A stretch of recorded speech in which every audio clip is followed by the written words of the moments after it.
Cockroach जनता party बनाने वाले अभिजीत दिपके को कितना जानते हैं? इंस्टाग्राम पर 16 मिलियन से ज्यादा फॉलोअर्स वाली ये पार्टी बनाई है अभिजीत दिपके ने। शुरुआती रुझानों के अनुसार दिपके की इस कॉकरोच जनता पार्टी का मकसद चुनाव जीतना तो नहीं था, बल्कि इंटरनेट पर छा जाना था, और यही हुआ भी। भारत जैसे दुनिया के बड़े लोकतंत्र में राजनीतिक पार्टी बनाने के लिए क्या चाहिए? नाम, काम, मुद्दा, जनाधार। नहीं, आपके पास सिर्फ सोशल मीडिया हो तब भी ये काम हो सकता है। आप आलसी हों तब भी एक पार्टी के मेंबर बन सकते हैं। बेरोजगार होना तो किसी दल का सदस्य होने की प्राथमिक शर्त होती ही है। ऐसी ही एक पार्टी मार्केट में आई है जिसने अपनी सदस्यता देने के लिए यही सब आलसियों वाली शर्तें रखी हैं। नाम है कॉकरोच जनता पार्टी। लेकिन ये देश की 6 राष्ट्रीय, 60 प्रदेश स्तर की और 2049 अन्य रजिस्टर्ड पार्टियों में से एक नहीं है। कम से कम अभी तक तो नहीं है। फिर भी सोशल मीडिया पर फॉलोअर्स के मामले में इसने दुनिया की सबसे बड़ी पार्टी होने का दावा करने वाली बीजेपी को पीछे छोड़ दिया है। किसने बनाई कॉकरोच पार्टी? ऐसे में हर किसी की नज़रें उस व्यक्ति की ओर जाती हैं जिसने ये पार्टी बनाई है। कौन है जिसके दिमाग से ये विचार पहली बार उपजा? जिसने सीजेआई सूर्यकांत के एक विवादित बयान को आधार बनाकर पार्टी बनाई तो उसके समर्थकों की संख्या जंगल में आग की तरह फैल गई। चलिए हम बताते हैं कि सोशल मीडिया का ये कॉकरोच कौन है जिसने देश की मौजूदा सियासत में आधी कॉमेडी और आधी सियासत की ऐसी तस्वीर बनाई है कि लोग उम्मीद से भर गए हैं।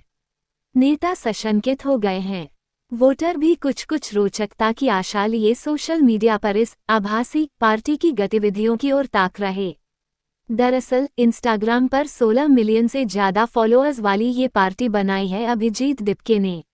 शुरुआती रुझानों के अनुसार दिपके की इस कॉकरोच जनता पार्टी का मकसद चुनाव जीतना तो नहीं था, बल्कि इंटरनेट पर छा जाना था, और यही हुआ भी। सिर्फ 3 दिनों में उनकी इस कॉकरोच जनता पार्टी से 1 लाख से ज्यादा लोग जुड़ गए। पार्टी की वेबसाइट बनी, पार्टी एंथम आया, 5 बिंदुओं वाला घोषणापत्र भी तैयार हो गया। इतना ही नहीं, महुआ मोइत्रा, कीर्ति आजाद, अखिलेश यादव और प्रशांत भूषण जैसे बड़े नेताओं ने भी इसका समर्थन करते हुए सोशल मीडिया पर पोस्ट किए।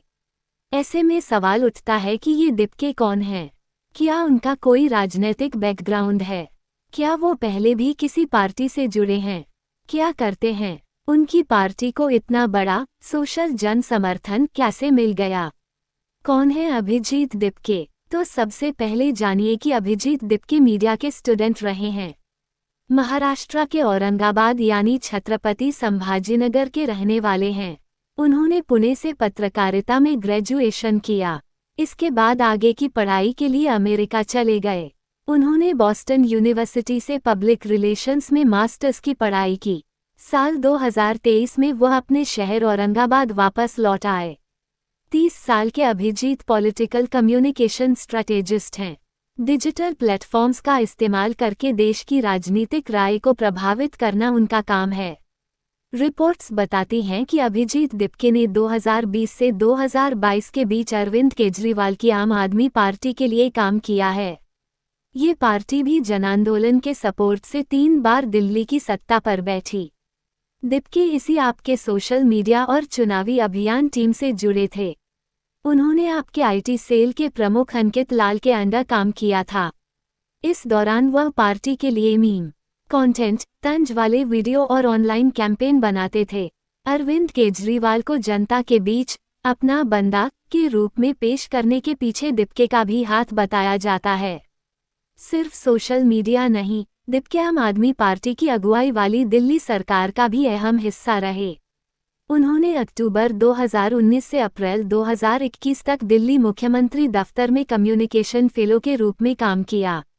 इसके बाद जून 2021 से मई 2024 तक वो दिल्ली शिक्षा विभाग में कम्युनिकेशन एडवाइजर रहे। सीजेआई के बयान को बना दिया आंदोलन। राजनीति में अब तक पर्दे के पीछे काम करने वाले दिपके के जीवन में सबसे बड़ा मोड़ तब आया तब 15 मई को सीजेआई सूर्यकांत का एक विवादित बयान सोशल मीडिया में जेरे बहस हो गया। एक वकील ने वरिष्ठता का दर्जा पाने के लिए सीजेआई सूर्यकांत की कोर्ट में अर्जी लगाई थी। इसी की सुनवाई करते हुए की ने कह दिया कि कछुआ कॉकरोच की तरह होते हैं, जिन्हें रोजगार नहीं मिलता और पेशे में उनकी कोई जगह नहीं होती, इसलिए वे एक्टिविस्ट, मीडिया या सोशल मीडिया बनकर सिस्टम पर अटैक करते रहते हैं। हालांकि बाद में सीजेआई ने सफाई देते हुए कहा कि मीडिया ने उनकी टिप्पणी को गलत तरीके से पेश किया। उनकी बात देश के युवाओं के लिए नहीं थी, बल्कि उन लोगों के लिए थी जो फर्जी और नकली डिग्रियों के सहारे वकालत के पेशे में आते हैं। लेकिन अब बात बहुत आगे निकल चुकी थी।